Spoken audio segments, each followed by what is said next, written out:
علیکم ورحمۃ اللہ وبرکاتہ نحمده ونصلي ونسلم على حبیبہ الکریم اما بعد فاعوذ باللہ من الشیطان الرجیم بسم اللہ الرحمن الرحیم یا ایہا الذین آمنوا اتقوا اللہ وکونوا مع الصادقین صدق اللہ مولانا العظیم وبلغنا رسولہ النبی الامین الحبیب الکریم ونحن على ذلك لمن الشاہدین والشاکرین والحمد للہ رب العالمین سنیم من علی اللہ اکبر میزنم دم زبو بکر و عمر عثمان و حیدر میزنم قادریم نعلی یا غوث اعظم میزنم دم شیخ احمد رضا خان قطب عالم میزنم رضویم من علی یا علی حضرت میزنم دم شیخ حشمت علی خان فرد عالم میزنم بگرداب بلا افتاد کشتی ضعیفان شکستہ رات پشتی بحق خواجہ عثمان ہارون مدد کن یا معین الدین چشتی۔ آئیے ہم سب مل کر درود پاک کا نذران محبت پیش کریں۔ اللہم صلی علی سیدنا و نبینا و شفیعنا و حبیبنا و مولانا محمد والکرم و آلہ الکرام و ابنہ الکریم و امتہ الکریمۃ و بارک وسلم۔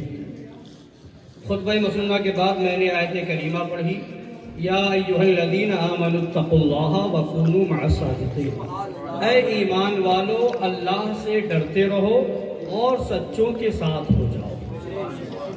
جگہ جگہ قرآن مقدس میں اللہ تبارک و تعالی ایمان والوں سے خطاب فرماتا ہے، یا ایہا الذین آمنوا، یا ایہا الذین آمنوا، یا ایہا الذین آمنوا، یا ایہا الذین آمنوا۔ بلکہ آپ جہاں سے قرآن شریف کی شروعات ہے سورہ فاتحہ کے بعد سورہ بقرہ، اس میں بھی آپ دیکھیں تو ھدی للمتقین کے بعد کہ متقی کون ہے تو شروعات ہو رہی الذین یؤمنون بالغیب ویقیمون الصلاۃ ومما رزقناہم ینفقون۔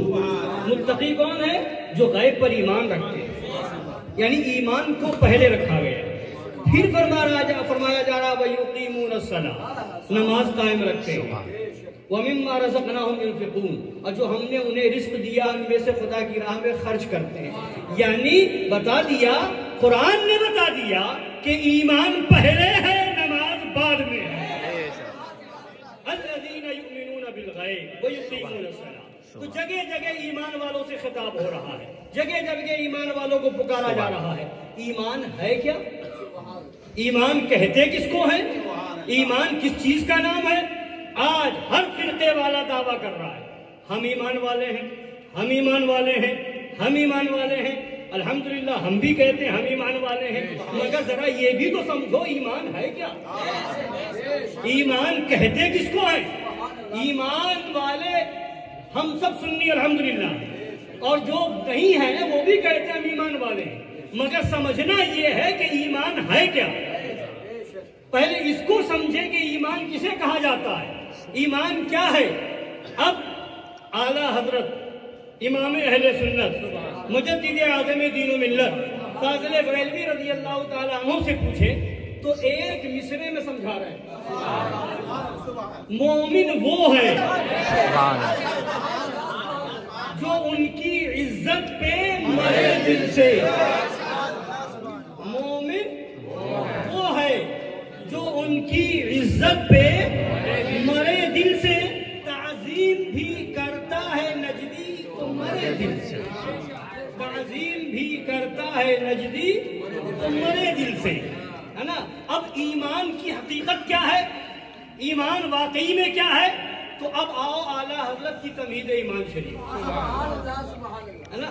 ایمان کیا چیز ہے اس کو سمجھنے کی ضرورت ہے، ورنہ تو دعوے تو بہت ہیں، ہر طرف دعوے ہیں، اور سنی کہلا کر کے وہابیوں کے ساتھ کھانے والے بھی کہتے ہیں ہم پکے سنی ہیں۔ ابے یہ کون سی سنیت ہے؟ سنیت دیکھنا ہے تو آپ قرآن پڑھ تب سمجھ میں آئے گا ایمان کیا ہے۔ ایک آیت پڑھوں اس کے بعد آگے بات بڑھاؤں۔ قرآن پاک میں نماز کا حکم کس نے دیا ہے؟ اللہ نے۔ روزے کا حکم اللہ نے، زکوٰۃ کا حکم اللہ نے۔ سارے احکام جو ہیں یہ فرائض کے اللہ نے دیے ہیں۔ ماں باپ کے تعلق سے بھی حکم ہے، وَلَا تَقُلْ لَهُمَا أُفٍّ وَلَا تَنْهَرْهُمَا، انہیں اف نہ کہو، جھڑکو نہیں۔ یہ سارے احکام اللہ نے دیے ہیں۔ مگر وہیں ایک حکم اور ہے. کیا ہے؟ یا ایھا الذین آمنوا لا ترفعوا اصواتکم فوق صوت النبی. اے ایمان والو اپنی آوازوں کو میرے محبوب کی آواز پر اونچی نہ کرو. وَلَا تَجْهَرُوا لَهُ بِالْقَوْلِ كَجَهْرِ بَعْضِكُمْ لِبَعْضٍ. اور آپس میں جیسے ایک دوسرے سے چلا کر بلند آواز میں گفتگو کرتے ہو ایسے میرے محبوب کی بارگاہ میں بلند آواز میں گفتگو نہ کرو. یہ حکم بھی اللہ کا. مگر فرق بتانا چاہ رہا ہوں. وہ حکم بھی اللہ کا، نماز پڑھو، روزہ رکھو، یہ حکم بھی اللہ کا، زکوٰۃ دو، یہ حکم بھی اللہ کا، ماں باپ کو نہ ستاؤ، یہ حکم بھی اللہ کا، حج کرو، یہ حکم بھی اللہ کا.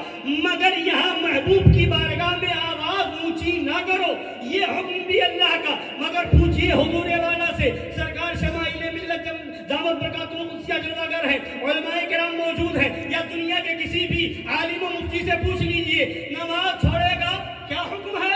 کہا جائے گا فاسد ہے، کافر نہیں ہے. روزہ چھوڑے گا کیا حکم ہے؟ فاسد ہے، کافر نہیں ہے. زکوٰۃ نہ دے گا کیا حکم ہے؟ فاسد ہے، کافر نہیں ہے. ماں باپ کو ستائے گا گنہگار ہے، کافر نہیں ہے. مگر یہاں بھی وہ حکم بھی اللہ کا ہے، یہ حکم بھی اللہ کا ہے. مگر سزا میں فرق ہے. وہاں صرف فاسد ہو رہا ہے، اعمال برباد نہیں ہو رہے ہیں، نیکیاں برباد نہیں ہو رہی ہے. مگر جب محبوب کی عظمت کی بات آ رہی ہے تو یہی نہیں کہ فاسق ہو جاؤ گے، گنہگار ہو جاؤ گے، نیک کے نیک بنے رہ جاؤ گے، مومن کے مومن بنے رہ جاؤ گے. نہیں، یہاں اگر آواز اونچی ہو گئی، بے ادبی ہو گئی تو ساری نیکی تمہارے منہ پہ مار دی جائے گی. نہ روزہ کام کا، نہ زکوٰۃ کام کی، نہ حج کام کا، نہ داڑھی کام کی، سب منہ پر مار دیا جائے گا. یہ سب جب ہے جب میرے محبوب کی غلامی ہوگی.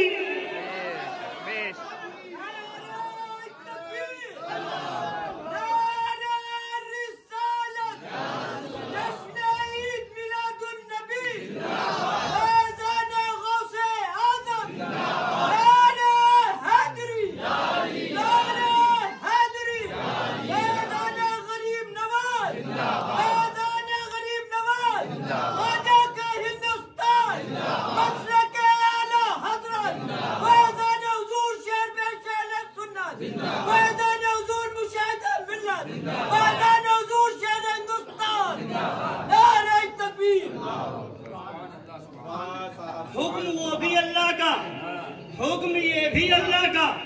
سزا میں فرق ہے. وہاں باقی نیکی برباد نہیں ہوگی، یہاں باقی نیکی سب برباد ہو جائے گی. مولا ماجرا کیا ہے؟ وہ حکم بھی تیرا تھا، یہ حکم بھی تیرا ہے. سزا میں فرق کیوں ہے؟ تو جواب ملے گا میں نے نماز کا حکم دیا تھا، معاملہ میرا اور تیرا تھا. عبادت میری تھی، سجدہ میرا تھا، معاملہ میرا تیرا تھا. روزے کا حکم میں نے دیا تھا، معاملہ میرا تیرا تھا. زکوٰۃ کا حکم میں نے دیا تھا، معاملہ میرا تیرا تھا.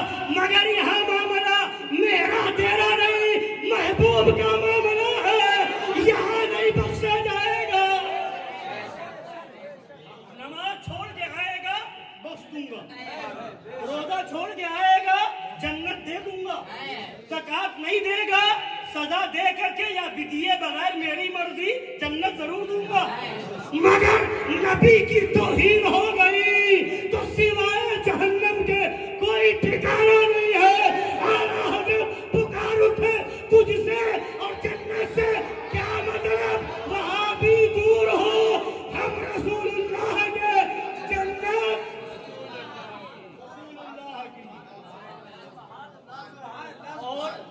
اور یہیں تک نہیں صرف اعمال برباد ہوں گے، نیکیاں برباد ہوں گی، یہیں تک نہیں. ان تحبط اعمالکم، تمہاری نیکی برباد تو ہوگی ہی، تمہاری نیکی تو برباد تو ہوگی ہی. وانتم لا تشعرون، اور تمہیں سمجھ میں بھی نہیں آئے گا. سمجھے بیٹھے رہو گے بڑا نمازی ہوں، مگر وہاں کھلے گا کچھ نہیں ہے. سمجھے بیٹھے رہو گے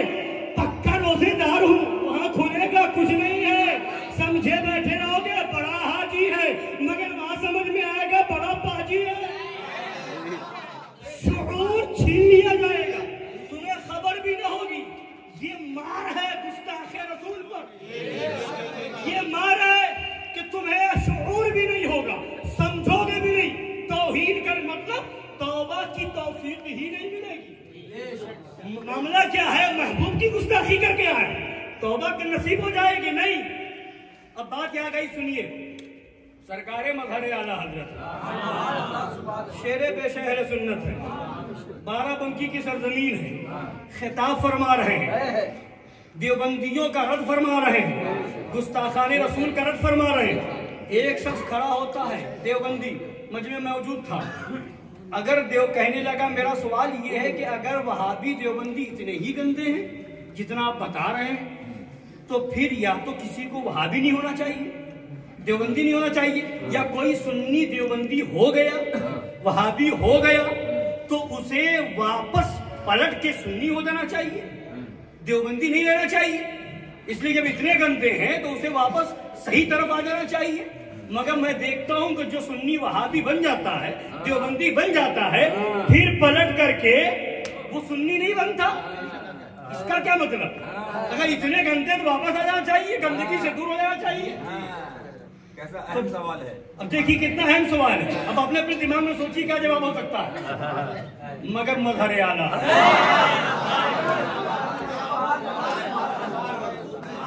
فرمایا بیٹھ جاؤ، تقریر کے بعد تمہارا جواب دیا جائے گا۔ جواب تو تقریر ہی میں دینا تھا، مگر بٹھایا اس لیے کہ لوگ یہ سوچ لیں، ابھی آپ لوگ سوچ رہے ہوں گے کیا جواب ہوگا نا، یہ لوگ وہاں بھی لوگ سوچ رہے ہیں کیا جواب ہوگا۔ پھر کھڑا ہوا، نہیں حضرت جواب دیجیے، پھر بٹھا دیا۔ اب لوگوں کی فکر اور بڑھ گئی، خواہش اور بڑھ گئی کہ جلدی حضرت جواب کیوں نہیں دے رہا ہے، دوبارہ پھر بٹھا دیا، تیسری بار پھر کھڑا ہوا۔ تو حضرت بار بار اس لیے بٹھا رہے تھے تاکہ لوگوں کو صحیح طریقے سے سوال سمجھ میں آ جائے۔ اب جتنی زیادہ خواہش بڑھے گی ہے نا، پھر میں جواب دوں گا تو جواب بھی سمجھ میں آئے گا۔ فرمایا اب جواب سنیے، فرمایا کہ سنو، تم نے کہیں دیکھا ہے بریانی بنتے ہوئے؟ تو کہا دیکھا ہے۔ فرمایا بریانی بڑی آسانی سے بن جاتی ہے؟ کہا نہیں، بڑی مشکل سے بریانی بنتی ہے۔ پہلے اس میں خوب اچھی طریقے سے تیل کو کھولایا جاتا ہے، مسالے کو اس میں بھونا جاتا ہے، پھر اس کے اندر گوشت کو بھی بھونا جاتا ہے، پھر چاول اس میں ڈالا جاتا ہے، اور بھی جتنی چیزیں ہوتی ہیں، مسالے وغیرہ ساری چیزیں۔ اب خوشبودار بریانی تیار ہو، اب لوگوں نے کھایا۔ اب کھانے کے بعد کیا انجام ہوتا ہے؟ وہی بریانی جو خوشبودار تھی اب کھانے کے بعد کیا ہو گئی؟ بولیے کیا ہو گئی؟ پیٹ میں جانے کے بعد کیا ہو گئی؟ وہی بریانی نجاست بن گئی، وہی بریانی اب نجاست بن کے جب نکلی، اب تم لاکھ کوشش کر لو وہ نجاست پھر بریانی بن جائے، وہ دوبارہ بریانی بن جائے تو نہیں ہو سکتا۔ جب تک سنی تھا خوشبودار تھا، جب گستاخی کر کے بدبودار بن گیا تو اب وہ اچھا نہیں ہو سکتا۔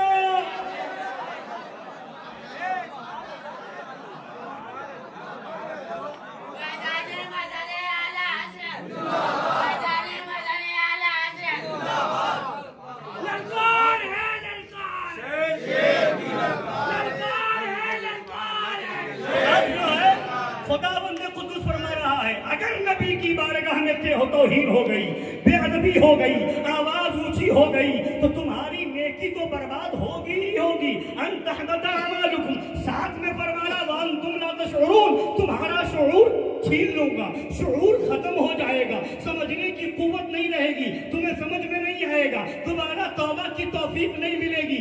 یہ مار ہے گستاخی رسول کی، اللہ اکبر۔ تو یہ ہے گستاخی رسول کی مار، توبہ کی توفیق نہیں ملتی ہے، اللہ اکبر۔ اب میں بتا رہا تھا کہ ایمان کس کو کہتے ہیں۔ اعلیٰ حضرت امام اہل سنت مجدد اعظم دین و ملت رضی اللہ تعالیٰ عنہ فرماتے ہیں، اب ایمان کو سمجھنا ہے تو کسی چیز کو جاننے کے لیے، پہچاننے کے لیے ضروری ہے کہ جو چیزیں اس کے حقیقی اور واقعی ہونے کے لیے ضروری ہیں وہ چیز اس میں ہے یا نہیں۔ اگر وہ ہے تو سمجھا جائے گا کہ ہاں وہ چیز ہے۔ مثال کے طور پر چائے ہے، چائے کے لیے دودھ، چائے پتی، شکر۔ اب آپ ایک گلاس میں دودھ، چائے پتی، شکر ڈال کر کے لے آئیں قاری صاحب کی بارگاہ میں پیش کریں، لیجیے حضرت پی لیجیے، تو قاری صاحب کہیں گے بیوقوف بنا رہا ہے، یہ چائے نہیں ہے۔ کیوں؟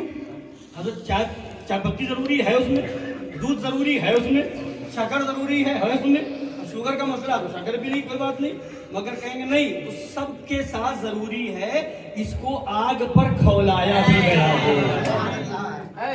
چائے بننے کے لیے ضروری ہے کہ دودھ بھی ہو، چائے پتی بھی ہو، شکر بھی ہو، اور آگ پر کھولایا بھی گیا ہو۔ جب تک اسے آگ پر کھولایا نہیں جائے گا وہ چائے نہیں ہوگی۔ اب آپ اپنے حساب سے 10 گواہ تیار کر کے لائیں، قسمیں کھائے، قاری صاحب مان جائیے چائے، کہیں گے نہیں میں حقیقت جانتا ہوں چائے یہ ہے ہی نہیں۔ تم 1-10 نہیں، تم پورے محلے کو لے آؤ، تم پورے گاؤں کو لے آؤ، پورے شہر کو لے آؤ، مجھے معلوم ہے چائے کی حقیقت کیا ہے۔ جب تک اسے کھولایا نہیں جائے گا سب کہے چائے ہے، میں نہیں مانوں گا، حقیقت جانتا ہوں، بلا تشبیہ بلا تمثیل، بلا تشبیہ بلا تمثیل۔ آؤ پہلے سمجھو ایمان ہے کیا۔ آپ کہو داڑھی تو جو ایمان کی حقیقت جانتا کہے گا نہیں اس کا نام ایمان نہیں ہے۔ آپ کہو گے نماز تو جو جانتے ہو کہیں گے یہ نماز ایمان نہیں ہے۔ آپ کہو گے روزہ تو جو جانتے ہو کہیں گے یہ روزہ ایمان نہیں ہے۔ ایمان ہے کیا؟ حقیقت جان جاؤ گے تو اب پہچان جاؤ گے ایمان والا ہے کہ بے ایمان ہے۔